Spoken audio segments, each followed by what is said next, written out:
जय माता दी। माता रानी आप पे और आपके परिवार पे अपनी कृपा दृष्टि बनाए रखे। देखिए, मैंने अक्सर लोगों को कहते सुना है कि नवरात्रि का हवन वो अष्टमी या नवमी को ही करते हैं, जो कि बिल्कुल गलत बात है। अगर आप माता रानी की उपासना कर रहे हैं, पूजा कर रहे हैं, तो आपको प्रतिदिन हवन करना चाहिए। उसका कारण ये है कि हवन के द्वारा हम माता रानी को आहुति में भोजन प्रदान करते हैं। अगर आप प्रतिदिन हवन करेंगे तो आपका कर्तव्य है कि आप अष्टमी या नवमी को पूर्ण आहुति के साथ हवन करें।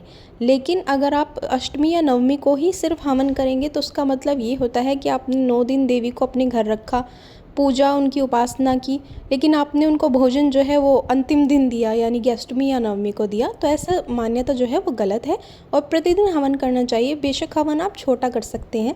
तो घर पे जो छोटा हवन मैं प्रतिदिन करती हूँ नवरात्रों में, उसकी विधि मैं आप लोगों को बता रही हूँ। तो आप लोगों को एक थाल ले लेना है, छोटा ही हवन कुंड लेना है।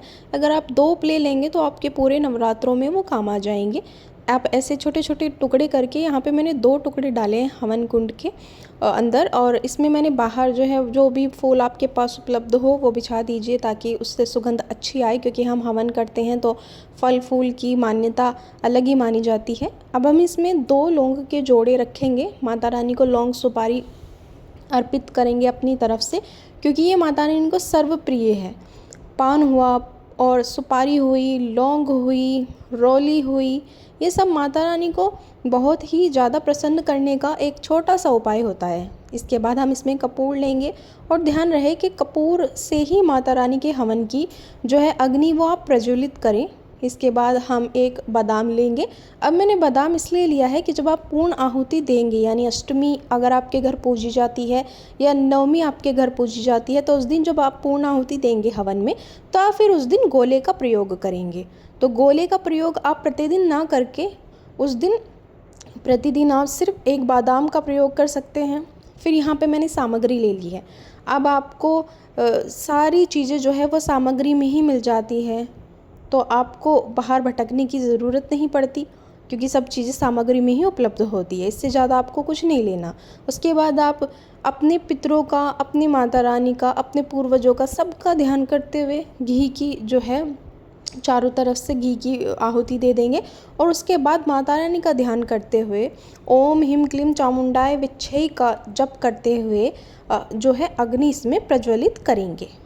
देखिए, कर्म कांड का यही सिद्धांत है कि आप जितने दिन भगवान की उपासना करते हैं, अपने घर उनकी पूजा आराधना करते हैं, आपको उतने ही दिन आहुति के माध्यम से उन्हें भोजन भी प्रदान करना चाहिए। इसीलिए हवन का जो महत्व है वो और भी बढ़ जाता है।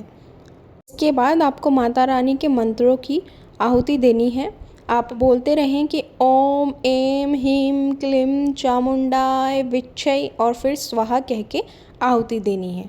दूसरा मंत्र आप बोलेंगे कि ओम जयंती मंगला काली भद्रकाली कपालिनी दुर्गा क्षमा शिवा धात्री स्वाहा स्वाधा नमोस्तुते, और आप स्वाहा बोल के आहुति देंगे। इसके बाद आप कहेंगे कि ओम नमो देव्य महादेव्य शिवाय संततः नमः नमः प्रकृत्य भद्राय नियता प्रणता सप्तमाहम स्वाहा। फिर आप कहेंगे ओम ब्रह्मा मुरारी त्रिपुरांतकारी भानु शशि भूमि सुतो बुधश्च गुरुश्च शुक्रे शनि राहु केत्वा सर्वे ग्रह शांति कर भवन्तु स्वाहा। ओम गुरुर्ब्रह्मा गुरुर्विष्णु गुरुर्देवो महेश्वरा गुरुर् साक्षात् निरब्रह्मा तस्मै श्री गुरुवे नमः। ओम शरणागत दीनार्थ परित्राणाय निरायणे सर्वेशाति हरे देवी नारायणी नमोस्तुते। ओम गौर्याय नमः स्वाहा। ओम दुर्गाय नमः स्वाहा। ओम महाकालिकाय नमः स्वाहा। ओम महाहनुमते नमः स्वाहा। ओम भैरवाय नमः स्वाहा। ओम कुल देवताय नमः स्वाहा। ओम स्थान देवताय नमः स्वाहा। से 5-4 मंत्रों का जप करते हुए आप लोगों को माता रानी का हवन जो है वो करना है। इसके बाद हम माता रानी को पंचमेवा जो होती है हम भोग में चढ़ाते हैं, उसकी आहुति देंगे।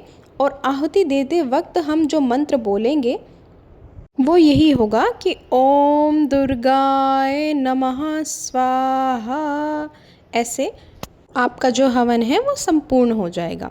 तो बस ये बहुत ही छोटी सी विधि थी आपको प्रतिदिन हवन जो करना है उसकी, और कोशिश कीजिएगा कि प्रतिदिन ही हवन हो। अगर आपसे भूल हो गई है कि आपने पहले नवरात्र में या आज दूसरे नवरात्र में सुबह के समय हवन नहीं किया, तो आप शाम के समय जब पूजा करेंगे तब हवन कर सकते हैं।